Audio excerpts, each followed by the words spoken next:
Hi friends, welcome to Tonku Kitchens and Vlogs. ఈరోజు మన కిచెన్లో వచ్చేసి the most waited recipe chicken dum biryani. చాలా సింపుల్గా, ఈజీగా రెస్టారెంట్ స్టైల్లో ఎవరైనా చేసుకునే విధంగా చాలా సింపుల్గా ఎలా చేసుకోవాలో చూసేద్దాం. ఇది ఫస్ట్ టైం చేసేవాళ్ళు కూడా నేను చూపించే కొలతలతోని మీరు కూడా ఇంట్లో ఒకసారి ట్రై చేయండి. చాలా పర్ఫెక్ట్గా వస్తుంది. మళ్ళీ మళ్ళీ చేసుకొని మీరు టేస్ట్ చేస్తారు, అంత బాగుంటుంది. ఈ వీడియో మాత్రం లాస్ట్ వరకు చూడండి. లాస్ట్ వరకు చూస్తేనే మీకు పర్ఫెక్ట్గా ఇంట్లోనే ప్రిపేర్ చేసుకోవచ్చు చికెన్ బిర్యానీ. దానికోసం ముందుగా ఇక్కడ చికెన్ బిర్యానీ మ్యారినేట్ చేసుకోవడానికి నేను ఇక్కడ చూపించినట్టు ఇలా వెడల్పాటి గిన్నెను తీసుకోవాలి. మనకు హైట్ తక్కువ ఉండాలి, వెడల్పు ఎక్కువ ఉండాలి ఎప్పుడైనా చికెన్ బిర్యానీకి. ఇక్కడ 1.5 kg చికెన్ తీసుకున్నాను. మనకి ఇక్కడ 1.5 kg చికెన్కి 5 లెగ్ పీసెస్ వచ్చాయి. మనకి చికెన్ ఎప్పుడైనా బిర్యానీ కోసం పెద్ద పీసెస్లా కొట్టించుకోవాలి. అంటే వాళ్ళకు చికెన్ షాప్లో మనకు బిర్యానీ కోసం అంటే వాళ్ళే ఇలా పెద్దగా కట్ చేసి ఇస్తారు. ఎప్పుడైనా మనకు చికెన్ పీసెస్ పెద్దగానే ఉండాలి, లేదంటే మనం కుక్ చేసుకున్న తర్వాత చికెన్ పీసెస్ అనేవి చిన్నగా అయిపోతాయి కాబట్టి బిర్యానీకి అంత పర్ఫెక్ట్ టేస్ట్ అనేది ఉండదు. ఇక్కడ 1.5 kg చికెన్కి ఒక 4 స్పూన్స్ కారం తీసుకున్నాను. కారం మన టేస్ట్ తగ్గట్టు చూసి వేసుకోవాలి. అట్లనే ఒక 1 స్పూను ధనియాల పొడి, ఒక పావు టీ స్పూను పసుపు. పసుపు అనేది ఆప్షనల్, వేసుకోకపోయినా పర్లేదు, అది జస్ట్ కొంచెం కలర్ కోసమే. అట్లనే ఒక 3 స్పూన్లు అల్లం వెల్లుల్లి పేస్టు. ఇక్కడ అల్లం వెల్లుల్లి పేస్ట్ అనేది కొంచెం ఫ్రెష్గా తీసుకుంటే మనకు టేస్ట్ అనేది ఫ్రెష్గా ఉంటుంది.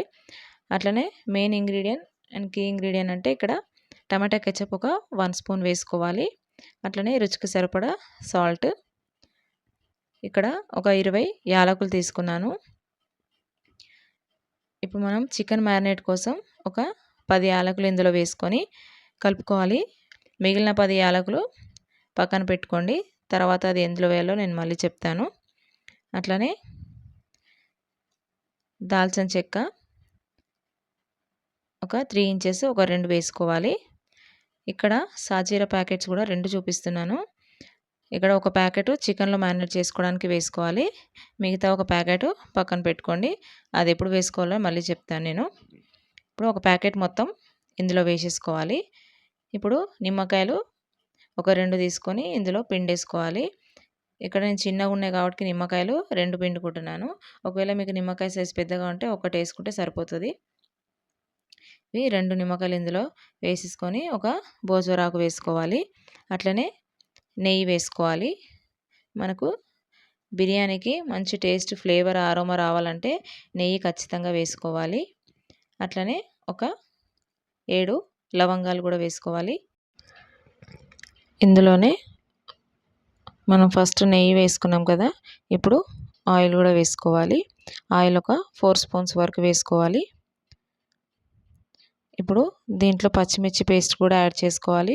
మనం డైరెక్ట్గా పచ్చిమిర్చి కూడా వేసుకోవచ్చు, లేదంటే ఇట్లా మిక్సీ చేసుకొని వేసుకోవాలి. మిక్సీ చేసి వేసుకుంటే మనకు ఆ ఫ్లేవర్ అనేది పీసెస్కి మంచి స్పైసెస్ అనేది బాగా పట్టుకొని ఇంకా టేస్టీగా ఉంటుంది చికెన్ బిర్యానీ. ఇలా పేస్ట్ చేసుకొని ఓన్లీ పచ్చిమిర్చే పేస్ట్ చేసుకోవాలి. ఇందులో సాల్ట్ ఇట్లా అవేం యాడ్ చేయొద్దు. ఇప్పుడు పుదీనా కొత్తిమీర కూడా ఇందులో వేసుకోవాలి. సన్నగా కట్ చేసుకొని ఒక స్పూన్ చికెన్ మసాలా వేసుకొని ఇప్పుడు బాగా అంతా మిక్స్ చేసుకోవాలి. ఈ మసాలాలు, కారం, అట్లనే అల్లం వెల్లుల్లి పేస్ట్ ఇవన్నీ వేసాం కదా, ఇప్పుడు చికెన్కి బాగా పట్టుకునే విధంగా ఇట్లా చూపిస్తున్నాను కదా, మంచిగా కలుపుకోవాలి. మనం ఎంత బాగా కలుపుకుంటే మనకు ఆ చికెన్ బిర్యానీ అనేది అంత టేస్టీగా వస్తుంది. పీసెస్ కూడా మంచిగా టేస్టీగా ఉంటుంది.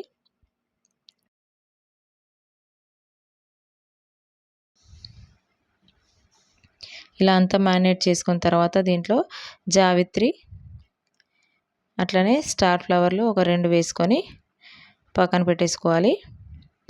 ఇప్పుడు ఇక్కడ రైస్ కడిగి పెట్టుకోవాలి. బిర్యానీ కోసం ముందుగానే ఒక 1/2 అవర్ ముందు కడిగి పెట్టుకోవాలి. ఇక్కడ నేనైతే రైస్ సూపర్ మార్కెట్లో దొరికే రైస్ మాత్రం తీసుకొచ్చాను.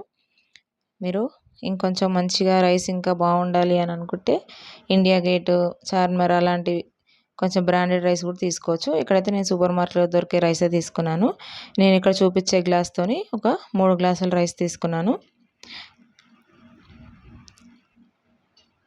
మనం తీసుకున్న చికెన్కి ఈ రైస్ పర్ఫెక్ట్గా సరిపోతుంది. ఇప్పుడు వాటర్ వేసుకొని నిదానంగా కడుక్కోవాలి. చాలామంది తెలియక ఈ రైస్ అనేవి బాగా ఇట్లా నార్మల్ రైస్ కడిగినట్టు ఇట్లా బాగా కలిపి పిసికి ఇట్లా కడుగుతారు. అలా కడగొద్దు, రైస్ అనేది విరిగిపోతుంది. నేను ఇక్కడ చూపిస్తున్నాను కదా, అట్లా నిదానంగా కడిగేసుకొని ఆ వాటర్ తీసేసి ఫ్రెష్ వాటర్ పోసుకొని పక్కన పెట్టుకోవాలి. ఇప్పుడు మనం ముందుగా కలుపుకున్నాం కదా చికెన్కి, స్పైసెస్ కలిపినాం కదా, ఇప్పుడు లాస్ట్లో పెరుగు కలుపుకోవాలి. ఫస్టే కలపొద్దు పెరుగు ఎప్పుడైనా కూడా, ముక్కలన్నీ చప్పగా అయిపోయి మనకు అంత టేస్టీ అనేది ఉండదు పీసెస్. మసాలాలంతా కలుపుకున్న తర్వాత ఇప్పుడు లాస్ట్లో కలుపుకోవాలి పెరుగు. ఇక్కడ నేను 1/2 kg పెరుగు ప్యాకెట్కి ఒక 400 grams వరకు పెరుగు ఇందులో కలుపుకోవాలి. ఒక 100 grams పెరుగు పక్కన పెట్టేసుకుందాం. దీనికి 400 grams పెరుగు అయితే సరిపోతుంది. ఈ పెరుగు కూడా అంతా ముక్కలకు పట్టేటట్టు అంతా బాగా కలుపుకొని మ్యారినేట్ చేసుకొని పక్కన పెట్టుకోవాలి. ఇప్పుడు మనం కడిగి పెట్టుకున్న రైసు స్టవ్ పైన పెట్టుకొని ఇందులో 1 స్పూన్ ఆయిల్ వేసుకోవాలి. దీంట్లోనే దాల్చిన చెక్క, మనం ముందుగా తీసి పెట్టుకున్నాం కదా యాలకులు, ఆ 10 యాలకులు కూడా ఇప్పుడు ఈ రైస్లో వేసుకోవాలి. అట్లనే స్టార్ ఫ్లవర్ కూడా ఒక 2 వేసుకోవాలి. ఇక్కడ రైస్కి కూడా సాల్ట్ పడుతుంది, సాల్ట్ వేసుకోవాలి ఒక 2 స్పూన్లు. లేదంటే మనకు బిర్యానీ టేస్ట్ చేసేటప్పుడు రైస్ అంతా చప్పగా అయిపోతుంది కాబట్టి ఈ రైస్కి టేస్ట్ రావాలి కాబట్టి ఇక్కడ వేసుకుంటున్నాం సాల్ట్. ఇందులోనే ఒక 4 లవంగాలు కూడా వేసుకొని ఒకసారి కలుపుకోవాలి. ఈ రైస్ ఉడికించుకునేటప్పుడు ఊకే ఇట్లా కలుపుతూ ఉండొద్దు, లేకుంటే రైస్ అనేది విరిగిపోతుంది. మెల్లిగా కలుపుకుంటూ ఉండాలి. అట్లనే ఒక నిమ్మకాయ కూడా ఈ రైస్లో పిండుకోవాలి. ఆ రైస్కి ఆ మసాలాలు ఆ ఫ్లేవర్ అంతా మంచిగా పట్టుకొని మంచి ఫ్లేవర్ ఉంటుంది రైస్ ప్లెయిన్గా ఉండకుండా. చూసారు కదా, ఇక్కడ రైస్ అనేది ఒక మనకు 70% అలా ఉడికిపోయింది. ఇప్పుడు స్టవ్ ఆఫ్ చేసుకొని నిదానంగా మనం ముందుగా మ్యారినేట్ చేసుకున్న చికెన్ పైన నేను చూపిస్తున్నట్టుగా లేయర్స్గా వేసుకోవాలి. రైస్ అంతా ఒకేసారి వేయకుండా ఇట్లా లేయర్స్ లాగా పరుచుకోవాలి. వాటర్ ఏం రాకుండా ఉట్టి రైసే వచ్చేటట్టు ఈవెన్గా అంతా స్ప్రెడ్ చేసుకోవాలి. ఫైనల్గా పైన సన్నగా కట్ చేసుకున్న కొంచెం కొత్తిమీర, మనం ముందుగానే తీసి పెట్టుకున్నాం కదా ఇంకొక సాజీర ప్యాకెట్, అది కూడా పైనుంచి అలా వేసుకొని పైనుంచి నెయ్యి వేసుకోవాలి. ఒక 2 స్పూన్ల వరకు నెయ్యి పైనుంచి వేసేసుకొని మూత పెట్టుకొని దమ్ చేసుకోవాలి. ఒక 10 minutes హై ఫ్లేమ్లో కుక్ చేసుకోవాలి. ఒక 15 to 20 minutes మంట చిన్నగా పెట్టుకొని కుక్ చేసుకోవాలి. మొత్తం ఒక 1/2 అవర్లో మనకు బిర్యానీ అనేది రెడీ అయిపోతుంది. చూస్తారు కదా ఫ్రెండ్స్, మన చికెన్ బిర్యానీ అనేది రెడీ అయిపోయినట్లే. చికెన్ బిర్యానీ రెడీ అవ్వగానే మనకు స్టవ్ ఆఫ్ చేయగానే వెంటనే ఇట్లా మనం రైస్ అనేది సర్వ్ చేసుకోవద్దు, ఎందుకంటే రైస్ అనేది విరిగిపోతుంది. అప్పుడప్పుడు వేడిగా ఉంటుంది కదా, కొంచెం అలా గ్యాప్ ఇవ్వాలి. ఒక 15 minutes అలా వదిలేసిన తర్వాత మనం సర్వ్ చేసుకోవాలి. చూసారు కదా ఫ్రెండ్స్, నేను ఇక్కడ చూపించే విధంగా నేను చెప్పినట్టు మీరు కూడా ఒకసారి ఇంట్లో ట్రై చేసి చూడండి. చాలా పర్ఫెక్ట్గా సేమ్ రెస్టారెంట్ స్టైల్లోనే మీకు కూడా వస్తుంది.